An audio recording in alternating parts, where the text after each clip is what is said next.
Hi kids, look at the pictures below and try to identify as many shapes as you can. Write your answers in the comment section. Tara! Kids, in this video, we will learn what polygons are, what features they have, and how to recognize them. A polygon is a geometric figure made up of straight sides. There are no curved lines or open shapes. Look at the pictures below. Are there any polygons in the picture? I will check your answer in the comment section. Here are the features of polygon. Angles is a figure formed by two rays or sides that share common endpoints known as vertex. Sides is the edge of the figure. Vertices is point where two sides intersect. And now kids, let us count the sides and read the names of polygon. The first one has three sides. It is a triangle. The next one has a four sides.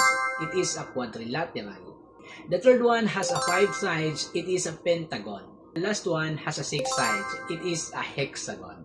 Good job! Well done kids! Now for the last activity, count the sides of this polygon, name it, write your answer in the comment section. See you next, bye-bye!